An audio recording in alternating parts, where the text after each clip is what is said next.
This is an MJA Inc. Investigations warning. This MJA podcast is rated E for explicit. Some details of a case and language used on this podcast might be upsetting to some of our listeners. Listeners' discretion is advised. And for those who are still with us, kick back and enjoy the show.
Welcome to our MJA podcast, the series, Deep Into the Woods, Episode 18, Part 5, Missing Persons, Unsolved Crimes, and the Does.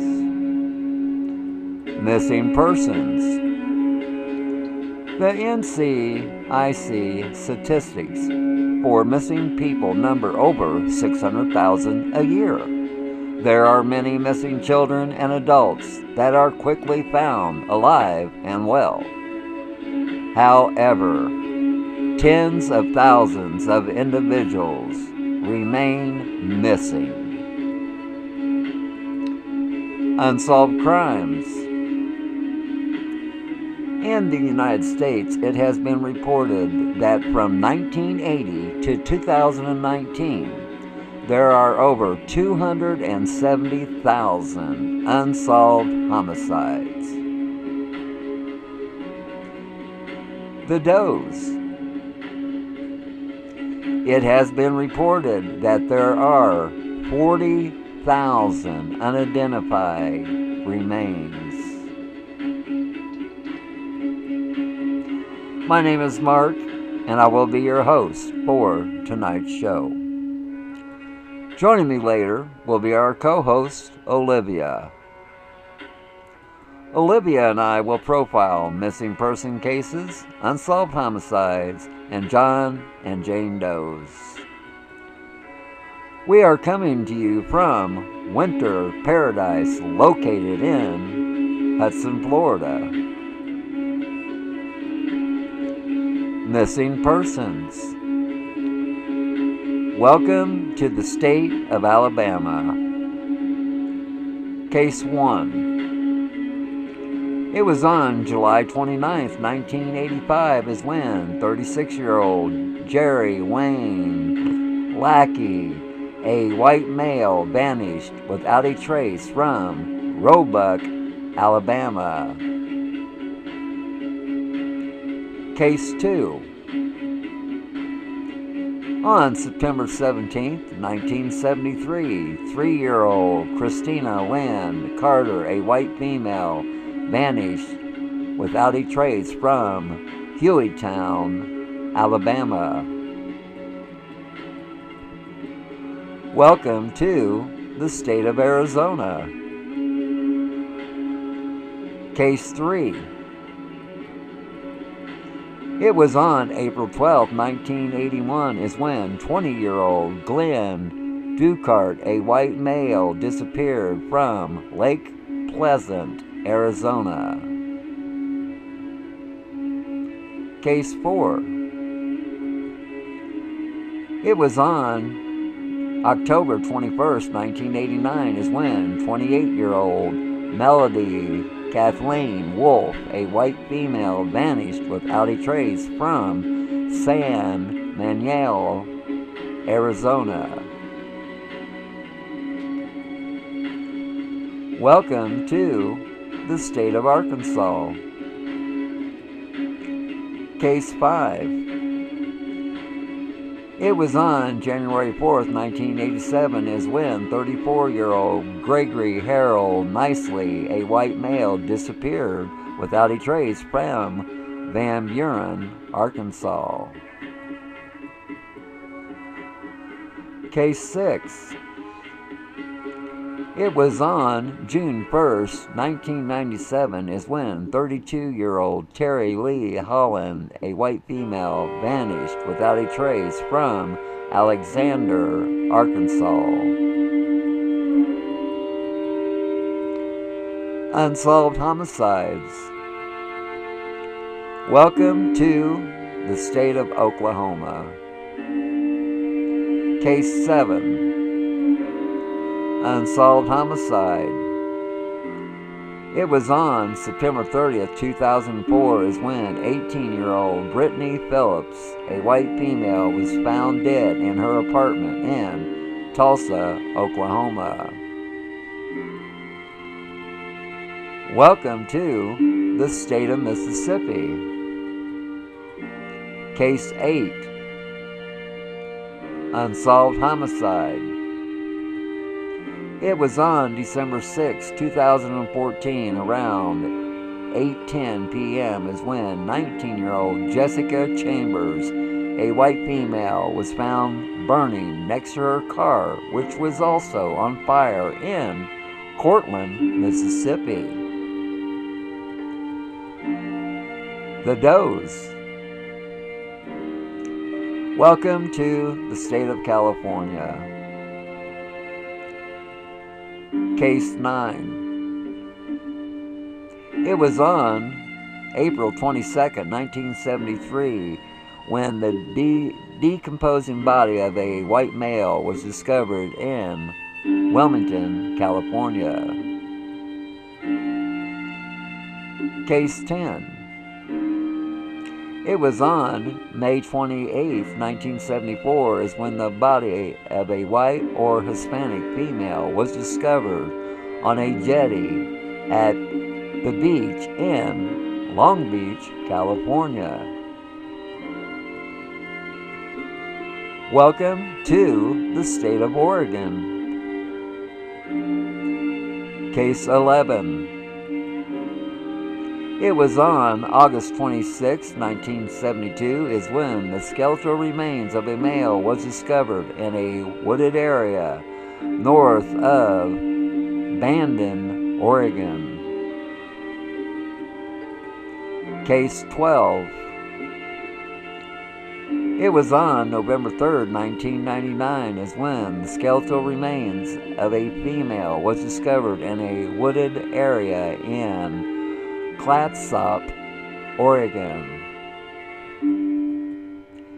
Let's take a pause for the cause, and when we return, Olivia will be on the line, and we will profile missing persons, unsolved homicides, John and Jane Does.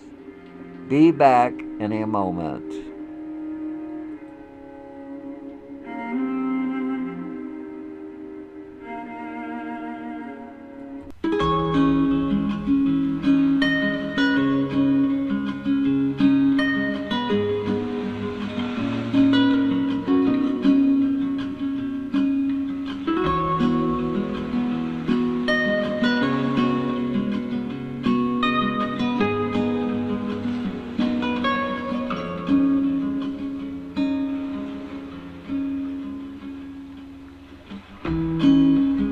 searching in the dark, trusting every clue I found. But the truth has not been told. There's every corner of these woods is hollow. I can't see in the dark.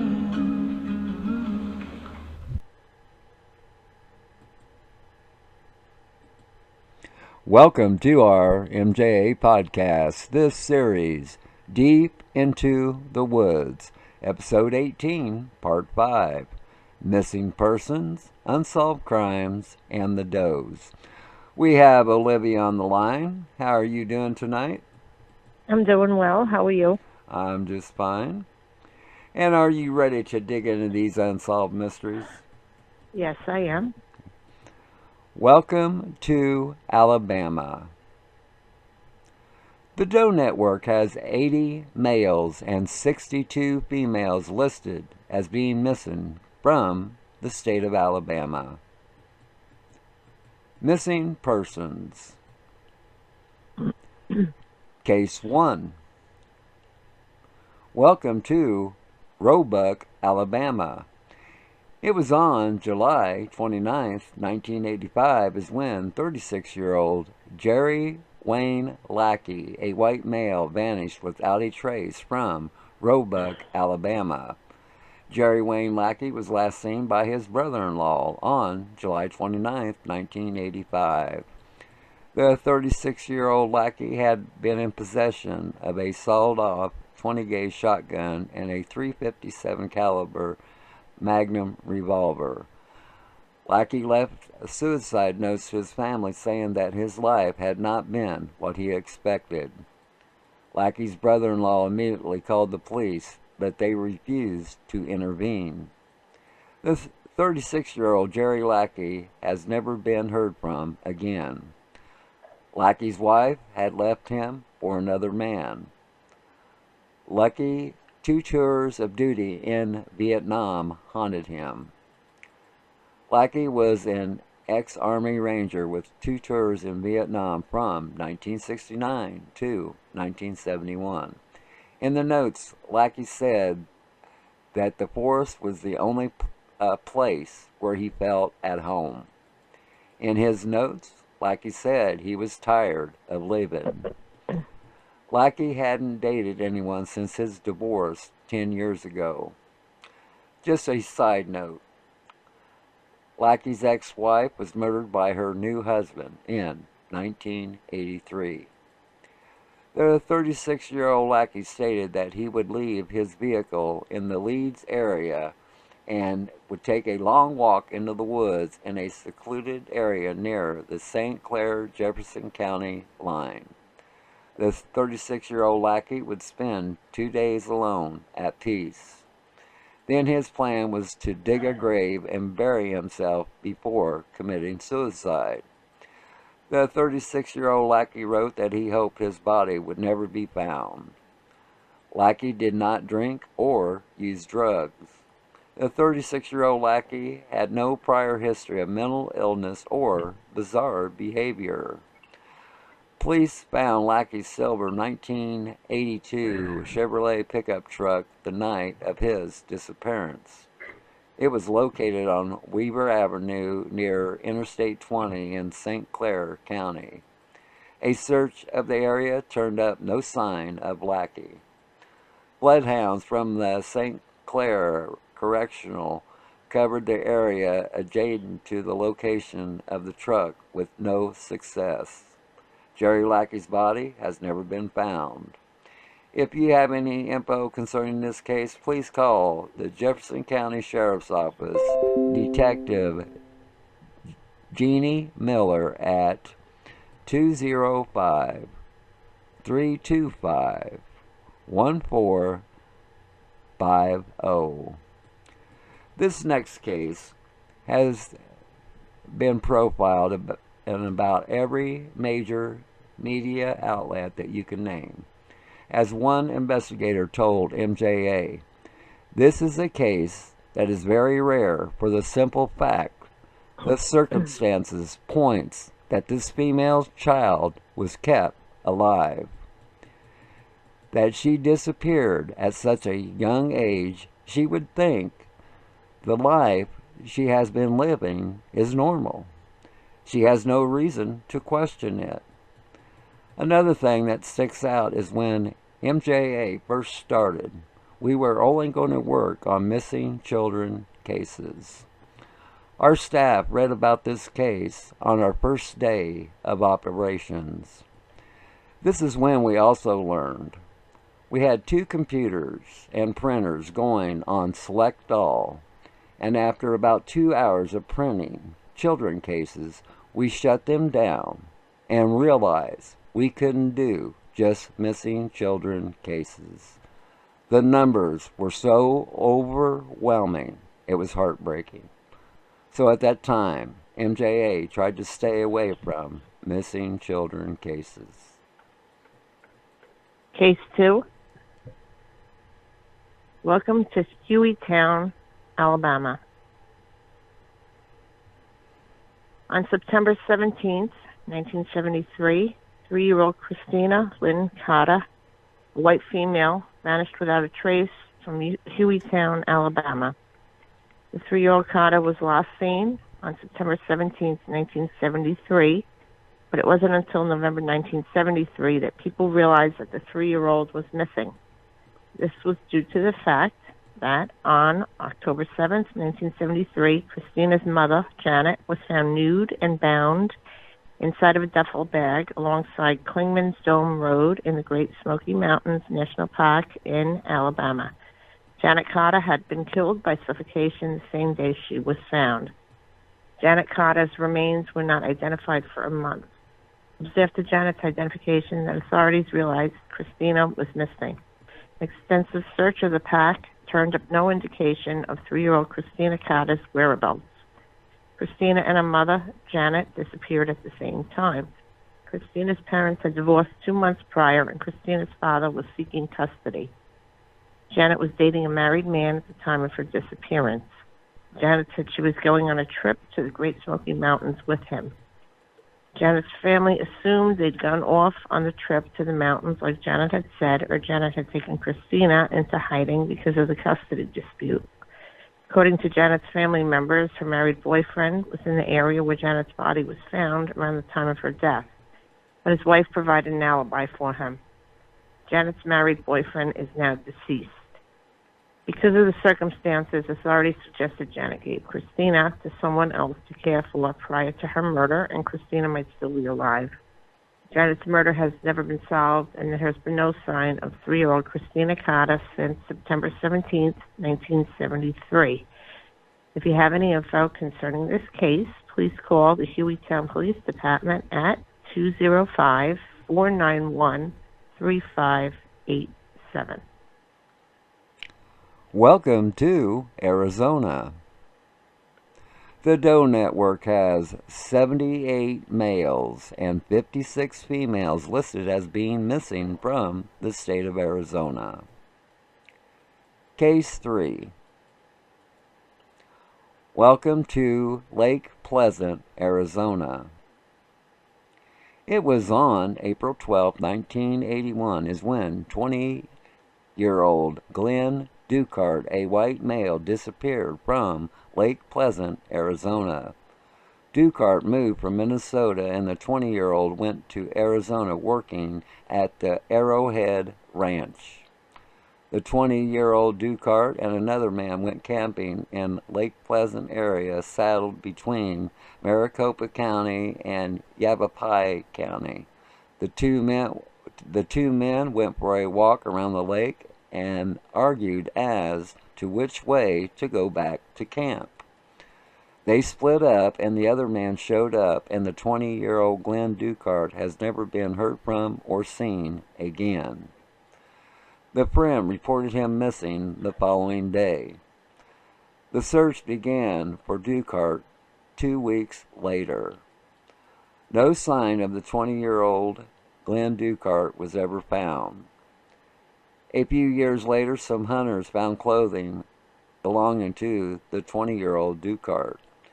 including his jeans, a t-shirt, as well as his wallet with traveler's checks included, which has been documented in police records. The only thing not recovered beyond his body was his shoes, which was a size 16. If you have any info concerning this case, please call the Yavapai County Sheriff's Office at 928-777-7293. Case 4. Welcome to San Manuel, Arizona. It was on October 21st, 1989, when 28-year-old Melody Kathleen Wolf, a white female, vanished without a trace from San Manuel, Arizona. The 28-year-old Melody Wolf was last seen with her family on October 20th, 1989. Wolf spent the evening with her family, her 2 children, and her husband in their residence. They apparently had a common evening on a Friday evening. Melody Wolf went to sleep on the couch that evening, and the following morning, Wolf got up and went to work. It was a rainy Saturday morning, which Wolf left early. The 28-year-old Wolf took a coat and jacket with her purse and lunch to her job at the pump house at Magma Mine. It is known that Wolf had a flat tire in San Manuel on her way to work the next day. Wolf's car was locked and secured and was parked over the curb. Preliminary investigation suggested she locked the doors and walked away under her own power. Wolf filed for divorce from her husband of 9 years about a week earlier and was about to complete a 90-day probation period at the mine. The 28-year-old Wolf had qualified for and would soon start as an electrician's apprenticeship at the mine, a job that would grant her more money with a regular schedule and more time with her 2 children, then ages 3 and 8. For the 28-year-old Melody Wolf never made it to work that morning. Wolf left behind everything, including bank books needed to access the nearly $10,000 in her account. Melody Wolf has not been heard from or seen since. Wolf's body has not been found. The court declared Melody Wolf deceased through suspicious circumstances 5 years later. If you have any info concerning this case, please call the Pinal County Sheriff's Office at 520-866-5111. Welcome to Arkansas. The Doe Network has 64 males and 47 females listed as being missing from the state of Arkansas. Case 5. Welcome to Van Buren, Arkansas. It was on January 4th, 1987 is when 34-year-old Gregory Harold Nicely, a white male, disappeared without a trace from Van Buren, Arkansas. According to witnesses, on January 4th, 1987, Gregory Nicely got into an argument with Steve Peebler, at a mutual friend's house. Peebler then shot the 34-year-old Nicely and then dragged the body to Nicely's pickup truck and drove away. The pickup truck was recovered near the Arkansas and Oklahoma border with a pool of blood on the floorboard, but no body. Peebler was arrested after Nicely's disappearance and charged with kidnapping and second-degree battery. He was acquitted on the kidnapping charge and found guilty of the battery charge. During his trial, Peebler testified that he was driving the 34-year-old Gregory Nicely to the hospital when he regained consciousness and said that he did not want to go to the hospital. Peebler then said that he drove to the property that Nicely owned so the two could talk out their differences. He said he left the 34-year-old Gregory Nicely at his property and drove to a nearby store. When he returned to the property, he said Nicely was gone. Authorities believe that Gregory Nicely is no longer alive. If you have any info concerning this case, please call the Crawford County Sheriff's Office at 479-474-2261. Case 6. Welcome to Alexander, Arkansas. It was on June 1st, 1997, when 32-year-old Terry Lee Holland, a white female, vanished without a trace from Alexander, Arkansas. On August 5th, 1997, Holland's mother, Eva Sims, stated that she had not seen or heard from her daughter since June 1st, 1997. On February 5th, 1997, the 32-year-old Terry Holland was charged with possession and manufacture of methamphetamine and other drug-related violations. The 32-year-old Holland had a court date to hear her case on July 14th, 1997, which was set on May 5th, 1997. After that date, Holland failed to appear in court, and an arrest warrant was issued on July 24th, 1997. The 32-year-old Holland's bench trial was postponed by her attorney until August 25th, 1997. Terry Holland still did not appear. According to the court records, the 32-year-old Holland reappeared in court more than 2 years later on a number of occasions since she was reported missing. Holland appeared in court September 20th, 1999, October 25th, 1999, November 29th, 1999, January 3rd, 2000, and January 20, 2000. 32-year-old Holland pleaded guilty to the charges against her and was sentenced to an Arkansas Regional Prison Facility for drug treatment while incarcerated. It is unknown where Terry Holland is at this time. If you have any info concerning this case, please call the Saline County Sheriff's Office, Lieutenant Mike Frost, at 501-303-5608. Let's take a pause for the cause, and when we return, we will profile 2 unsolved homicides. Be back in a moment.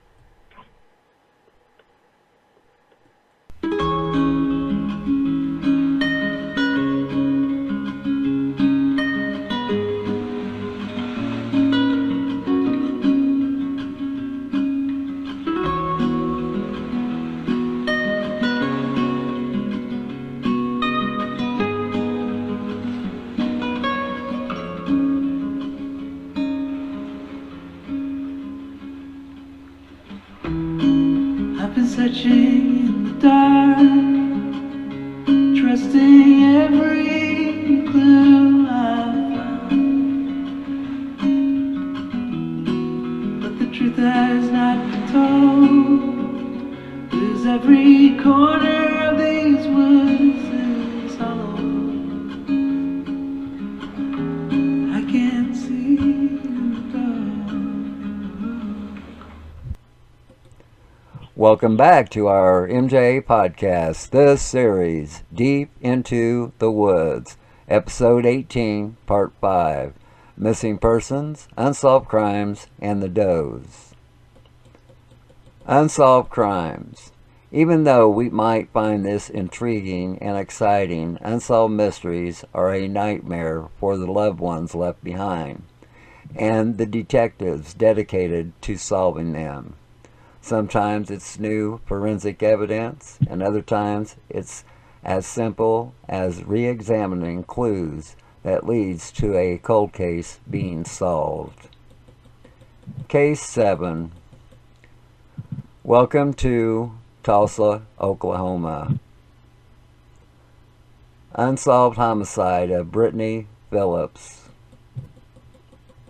It was on September 30th, 2004 is when 18-year-old Brittany Phillips, a white female, was found dead in her apartment in Tulsa, Oklahoma.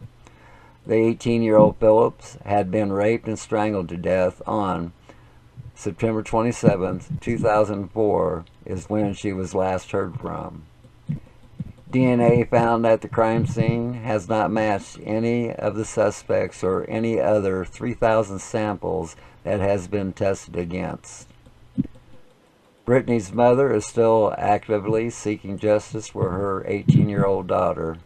Brittany's mother has driven hundreds of thousands of miles in her car that has been wrapped with photos of Brittany, in the hope to bring awareness to her daughter's case. The 18-year-old Brittany Phillips had just finished her first semester of college in Florida. After her first semester, the 18-year-old Phillips got homesick and moved back to Tulsa, Oklahoma. Phillips enrolled at Tulsa Community College.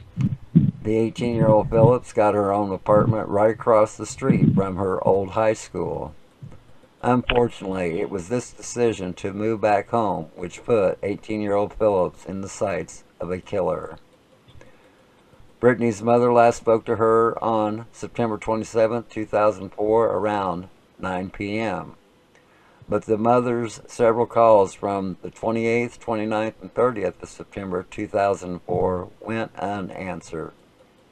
It was during this time Brittany Phillips was a no-show for all of her classes and an absence that was quickly noticed by her friends, who began to grow concerned. It was on September 30th, 2004 is when Brittany's friends contacted police for a wellness check. This is when Brittany Phillips' lifeless body was discovered. In the early morning hours of October 1st, 2004 is when Brittany's mother responded to the knock at her front door. As she recalls, it was almost like a scene out of a movie, with the rain pouring down outside of her house in Chandler, Oklahoma. When Brittany's mother opened up the door, she saw a young sheriff's deputy standing there. The deputy promptly asked her for her name and then gave her the news that no parent should ever have to hear. You need to call the Tulsa Police Department for your daughter has been murdered. The Tulsa County Sheriff's deputy was a homicide detective with the Tulsa Police at that time. The detective's take on the case was 18-year-old Brittany Phillips was more than likely stalked by her killer. Whoever murdered Phillips that night more than likely had seen the 18-year-old Phillips before and knew that she lived in the apartment. The detectives come up with 276 suspects who either lived or near the apartment complex. Some of these suspects had charges against them for theft of women's underwear. There were peeping toms and rapists in the mix of the suspects. In 2019, DNA led to a possible suspect. However, that person was cleared. It has been close to 19 years after Brittany's violent death, and her family and friends continue to fight for justice. Brittany Phillips' killer has never been identified. This case remains unsolved. If you have any info about the September 27, 2004 murder of 18-year-old Brittany Phillips, please call the Tulsa Police Department Homicide Unit at 918-596-9135. Case 8. Welcome to Cortland, Mississippi. Unsolved homicide of Jessica Lane Chambers. On December 6, 2014, at around 8:10 p.m., when 19-year-old Jessica Chambers, a white female, was found burning next to her car, which was also on fire in Cortland, Mississippi. The 19-year-old Chambers suffered burns on all of her body. A flammable liquid had been body up her nose and down her throat. Early the next morning, the 19-year-old Chambers died as a result of her injuries. Jessica's car keys were later found along a road near the crime scene. Jessica's cell phone was examined by authorities in order to determine her movements on the day of her murder. They determined that the 19-year-old Chambers had spent the morning with two friends. Jessica later went to her mother's house where she took a nap. Later in the afternoon, Chambers left her mother's home after receiving a text from someone. The 19-year-old Chambers told her mother that she was going to get something to eat and clean out her car. At around 5:30 p.m., Chambers went to the gas station about a mile and a half from where her body was found. This was the last time that 19-year-old Jessica Chambers was seen alive. As Jessica was being treated by first responders, she allegedly said that someone named Eric or Derek attacked her. However, no suspects were found with that name. Nearly everyone from the area with those names were questioned, but they were all ruled out. Jessica's boyfriend, Travis Stanford, was also questioned and ruled out as he was in jail at the time. The suspect rises to the top. Quentin Tellis was connected by investigators to 19-year-old Jessica Chambers' death through cell phone and text records for a few weeks, and they were allegedly romantically involved. Tellis was also the last person who texted 19-year-old Chambers before her death. When Quentin Tellis was questioned, he told police that he last saw Jessica at 7 p.m. However, location data from their cell phones showed that they were together until around 7:30 p.m. When told of this, Tellis changed his story and claimed that a friend of his picked him up that night around 7 p.m. However, when authorities questioned his friend, the friend said that he had gone to a football game in Nashville that night. Friend's attendance there was confirmed and disproving Tellis' alibi. When confronted with discrepancies, Tellis changed his story yet again. A sample of Tellis' DNA was taken, which was found to match DNA taken from Jessica's car keys. Car keys was discovered along a path between the crime scene and Tellis' sister's home. Surveillance video showed a vehicle believed to be Tellis' sister stopping briefly at his home at 7:50 p.m. before driving towards the crime scene. Surveillance video also helped show that Quentin Tellis had changed his clothes 3 times that day. The deleted text messages showed that in the week before Jessica's murder, Tellis repeatedly asked to have sex with her. Each time, Jessica's messages also showed that 19-year-old Chambers had denied Tellis sex 4 times on the day of her death. In February 2016, Quentin Tellis was indicted on a capital murder charge in Jessica's murder. Tellis had prior convictions for burglary, drug possession, and fleeing from police. Tellis has also been arrested in 2015 for the murder of another woman whose credit cards Tellis was caught using after her death. Prosecutors believe that while in Tellis' driveway, he tried to have sex with Jessica, and she resisted. They believe that Tellis became enraged and suffocated Jessica until she was unconscious. Tellis' defense claimed that the person whom Jessica identified as Eric or Derek was her real killer. Tellis told police that a sex offender named Derek Holmes was stalking Jessica. Residents claimed to have seen 19-year-old Chambers and Holmes together. Derek Holmes was cleared by an alibi during several police interviews. Furthermore, Jessica Chambers did not use her cell phone to talk to anyone named Eric or Derek in the 30 days before her murder. In October 2017, Tellis went on trial for Jessica's murder. Jury was out for about an hour. When the jury returned, they said they could not reach a verdict. A mistrial was declared, and a new trial began September 24, 2018, in a different county. However, during the new trial, the new jury was also unable to reach a verdict, so a mistrial was again declared. Prosecutors are deciding whether to retry Tellis a 3rd time for Jessica's murder. Jessica's mother passed away on October 29, 2021, at the age of 52, without being able to see justice happen for her daughter, Jessica. If you have any info concerning this case, please call Cortland, Mississippi Police Department.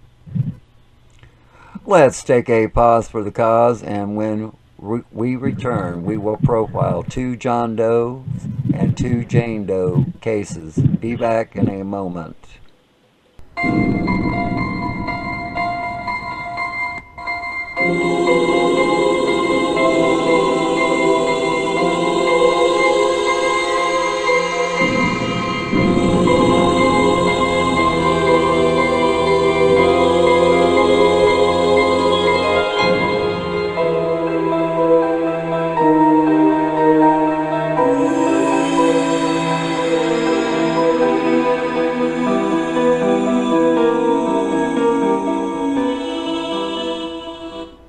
Welcome back to our MJ podcast, this series, Deep Into the Woods, Episode 18, Part 5, Missing Persons, Unsolved Crimes, and the Does.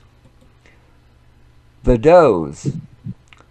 Welcome to California. The Doe Network has 463 John Does and 241 Jane Does listed as being discovered in the state of California. Case 9. Welcome to Wilmington, California. John Doe. It was on April 22nd, 1973, when the decomposing body of a white male was discovered in Wilmington, California. John Doe's estimated date of death was 1 or more days before being discovered. The cause of death of John Doe has been ruled a homicide by strangulations. John Doe's estimated age is 17 to 25 years old. It was over the course of several days when the dismembered and mutilated remains of the John Doe was found discarded in green trash bags throughout Wilmington, California. A business card for a California pool table service and repair shop was found inside of one of the bags. John Doe's hands have never been recovered. It is estimated that John Doe was killed a day before, for there were signs the remains had been refrigerated before being disposed of. As a result, John Doe may have died earlier. The 17 to 25-year-old John Doe is believed to be a victim of serial killer Randy Kraft. Kraft kept a scorecard of his victims, and the John Doe is believed to be a victim referred to as off his head.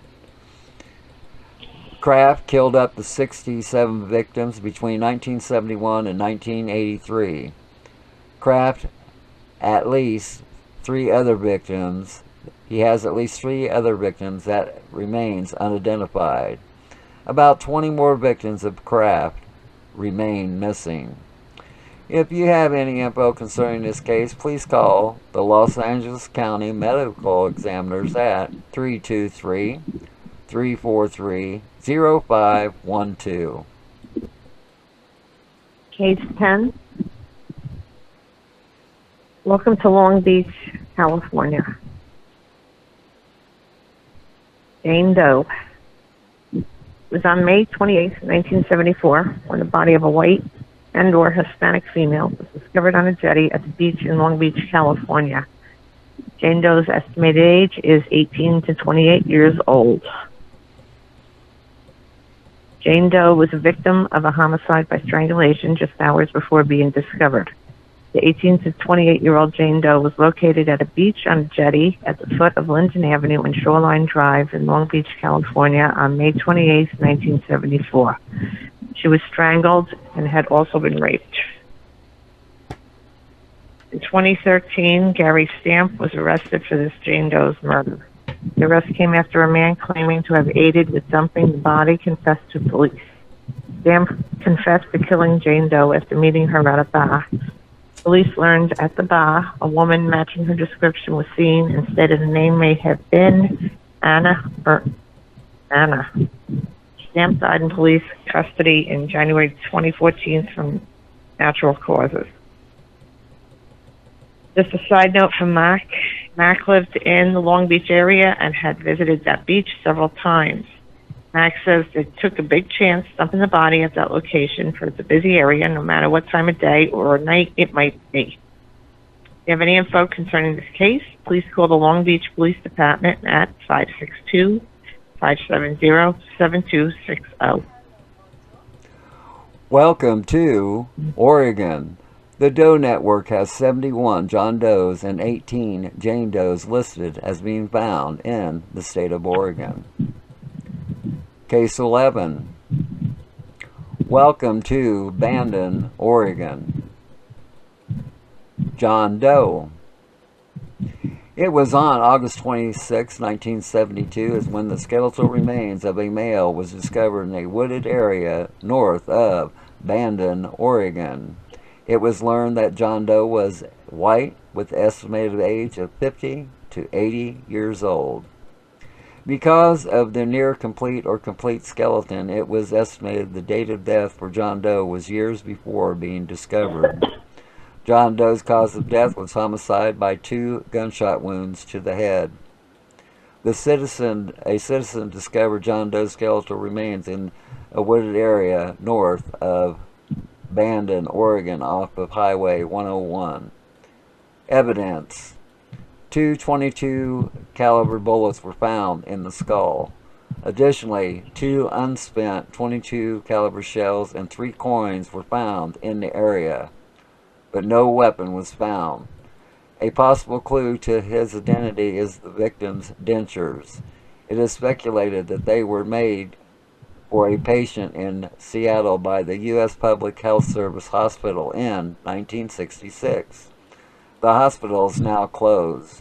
The hospital was established to care for servicemen and their families, leading to further speculation that John Doe may have been in the military or a merchant marines at some point, maybe between 1920 and 1930, possibly serving during World War II.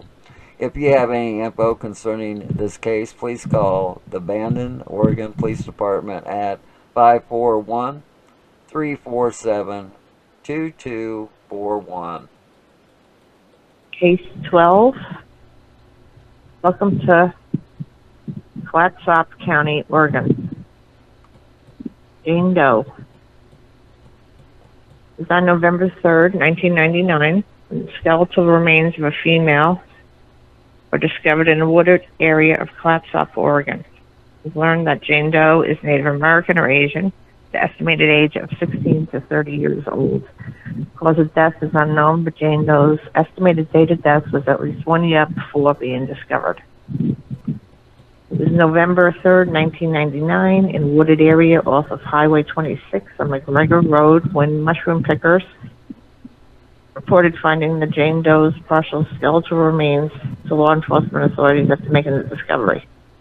Search of the area by members of the Clatsop County Major Crime Team with the assistance of the Clatsop County and Search and Rescue Unit located the skeletal remains over a wide area, including the skull and lower jaw with all teeth present. 16 to 30-year-old Jane Doe likely lived outside of the area. If you have any info concerning this case, please call the Clatsop County Medical Examiner's Office, Dr. Veronica Vance, at 971-673-8220 or 971-673-8300. Okay, Olivia, is there anything you would like to add to any of these cases? Oh, you know I do. It's more of a question for you. For the ones that were unidentified, Yes. I'm beginning to see a pattern here that it seems like a lot, and correct me if I'm wrong, of these women have stalkers or people that say a date went poorly for, Yeah. and those are the people that tend to cause them harm, Yeah. more so than people they're already in a relationship with. What do you think? Yeah, that could be one of the scenarios. And see, there's also, excuse me, there's also cases where the women were sex workers, and then you have the odd one they put in a group that wasn't a sex worker, and she wasn't sexually assaulted. Or sometimes there's a case when the girls are sometimes lured to meet people somewhere and things turn bad. Isn't that correct? Yeah. And see, that's what I'm saying. When you have known suspects in a case, and they use information to the victim to lure them out, that is a form of conspiracy. That's what I thought. Yes. You know, and sometimes they have other people call on their behalf. There's like a group of friends that do this together. Yeah. You know, because sometimes their friend was upset about the way they were treated by this person. Yeah, like I say, there's unfortunate, all kinds of, isn't it? Yeah, just like that one girl where they set her and her car on fire. That was overkill. There was no need for that. Yeah. So Yeah. you know, that's what I'm saying. You know, yeah. And then if it's more than one, there are accessories to it, aren't they? Yes, or like I said, once again, conspiracy. To Conspiracy. To commit a criminal act. So, yeah. Yep. Even if they didn't do the deed, they're still part of it. Right. Right. Okay. Okay, I want to thank Olivia for being on the show tonight. A special thanks to our viewers and listeners for tuning in, for y'all have been so kind. I have a quote for you all. I like the night. Without the dark, we never see the stars. Stephanie Meyer of Twilight. Always remember, folks, that if you ever get bored with nothing to do, well, take a walk deep into the woods. You might be surprised at what you might find. That's the end of our MJ podcast, this series, Deep into the Woods. This has been episode 18, part 5, Missing Persons, Unsolved Crimes, and the Does. We say to all of you, good night from Morrisonville, New York.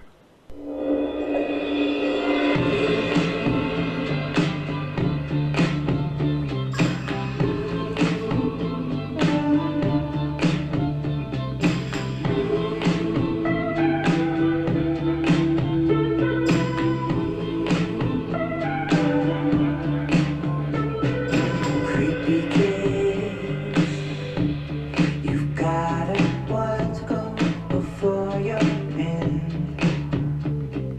Make a wish, or burn it all above the evidence. Simple way, don't want them to know where you've been again. Don't tell your friends. You can't let anyone know what we did. Cold in the clouds, want to leave here and on now. Float from the ground, out of the body to leave it all we found.